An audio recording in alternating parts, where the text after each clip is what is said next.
Bonjour Mickaël Paco. Bonjour. Merci d'être avec nous. Vous êtes le président de l'Agence de l'orientation, conseiller régional, délégué à l'excellence éducative également.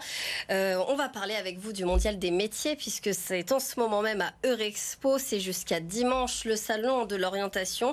On s'est tous posé un jour cette question, qu'est-ce que je vais faire plus tard? Et le salon est là pour y répondre. Il y a énormément de choses sur ce salon. C'est quoi déjà les nouveautés peut-être de cette année? Alors, les nouveautés, c'est déjà qu'on a 4000 professionnels qui sont mobilisés pour faire découvrir plus de 700 métiers sur le salon. Et petite nouveauté, on a la compétition WorldSkill régionale qui est sur le salon justement où les jeunes peuvent montrer ce qu'ils font et puis en même temps ils sont jugés, notés pour participer après au WorldSkill national. Alors il y a tout un tas d'animations puisque c'est très ludique, il y a des stands pour tous les corps de métier, il y a la santé, l'agriculture, la marine, la gendarmerie et il y a des animations aussi qui sont proposées sur le salon.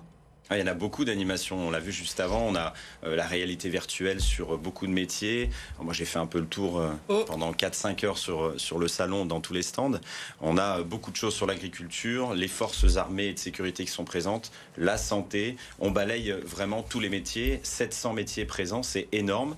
Et surtout, l'idée de ce salon, il est unique en France, on l'a dit, plus de 100 000 visiteurs, on espère cette année, c'est de pouvoir toucher, tester, voir des apprentis qui sont en CFA ou en lycée professionnel, des professionnels parler de leur métier et c'est vraiment magnifique. Hier on a eu énormément de monde et je conseille vraiment à tout le monde d'y aller. Beaucoup de scolaires, parce que jeudi et vendredi c'est vrai que c'est les journées qui sont consacrées aux scolaires, ils viennent en quart des établissements de notre région. Alors il y a ceux qui savent ce qu'ils veulent faire, il y a ceux qui savent pas ce qu'ils veulent faire et au début du salon, à l'entrée du salon, il y a le village de l'orientation, donc là justement ça permet de nous aider un petit peu déjà à savoir un petit peu où aller.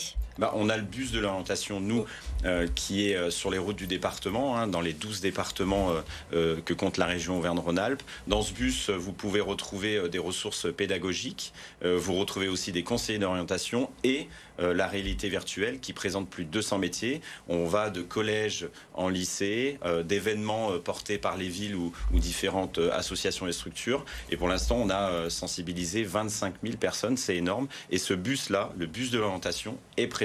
Et il est à l'entrée du salon. Voilà, on peut tester les casques de réalité virtuelle dont vous avez parlé et faire un escape game, une escape box, justement pour essayer de voir les secteurs qui pourraient le plus nous intéresser. Alors l'idée aussi du salon, évidemment, c'est de parler aussi des métiers en tension. Il y en a beaucoup, il y a des secteurs qui recrutent, qui ont du mal à attirer des jeunes. On a la santé. En premier lieu, métiers en tension, on a l'aide à la personne aussi, prendre soin de nos seniors et un peu plus largement aussi des autres. C'est des métiers qui sont en tension, dans le transport aussi. Et on a toutes ces structures qui sont présentes justement pour essayer d'attirer des jeunes en leur faisant tester et en leur expliquant le parcours, le cursus pour pouvoir mieux les orienter. Alors on a passé nous aussi du temps hier sur le salon parce qu'on vous proposera 2 émissions justement cet après-midi au Mondial des métiers sur le stand de la santé. C'est ce qu'ils nous ont dit et c'est ce qu'on a constaté, c'est là où il y a le plus de monde, donc ça veut dire que ça attire quand même les jeunes. Mais comment on transforme l'essai? Parce que ça veut dire aussi derrière que finalement ils s'inscrivent pas dans les formations et qu'il n'y a pas assez de jeunes qui se tournent vers ces métiers-là.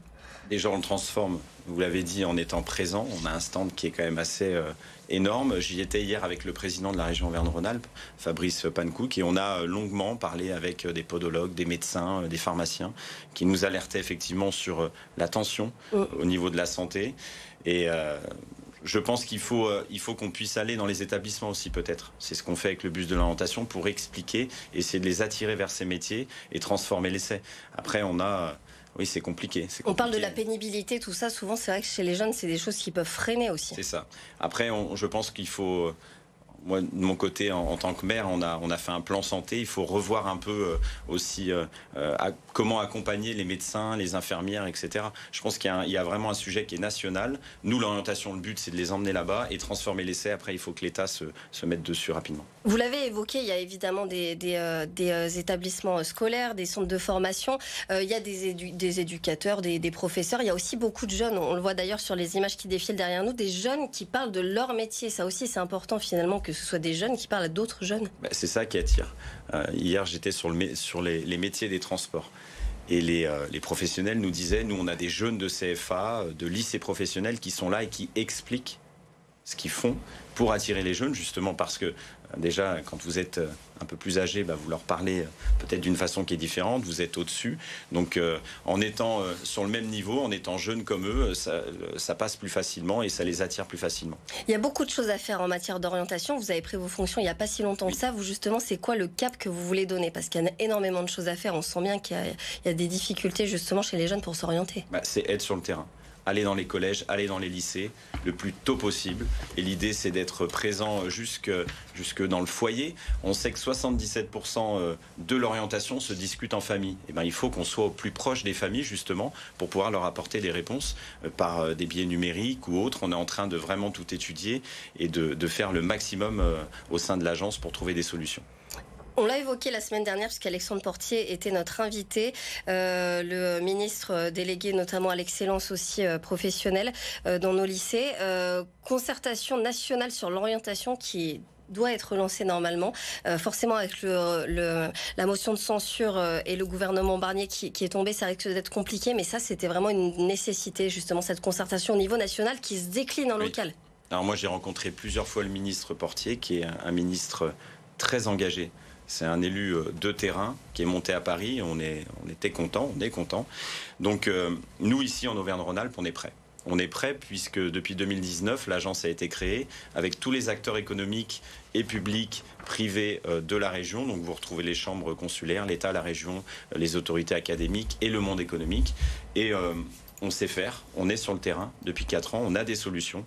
Donc on va participer à cette concertation, j'espère qu'elle va avoir lieu fortement, pour une ambition qui est simple, quel que soit l'endroit où vous habitez, il faut que l'information soit la même de partout, pour qu'il y ait une réussite derrière et que les jeunes soient bien orientés. Moi, je suis typiquement l'exemple d'une mauvaise orientation. En 3e, j'étais un élève moyen, on m'a dit... tu vas voir le conseiller d'orientation, parce qu'à l'époque, l'orientation, c'était un vilain mot. Et on m'a dit, tu veux faire quoi? Pompier, tu vas aller en vente. Voilà. Donc aujourd'hui, on dit plus ça, heureusement, aux enfants. Heureusement, justement, c'est plus un vilain mot. Et l'agence de l'orientation, depuis 4 ans, a fait un boulot énorme avec tous les partenaires. Et du coup, il faut transformer l'essai maintenant. Merci beaucoup, Mickaël Pacaud, d'avoir été notre invité. On le rappelle, vous êtes le président de l'agence de l'orientation. Et on le rappelle surtout, le mondial des métiers, c'est jusqu'à dimanche à Eurexpo. Donc n'hésitez pas à y aller, le salon de l'orientation.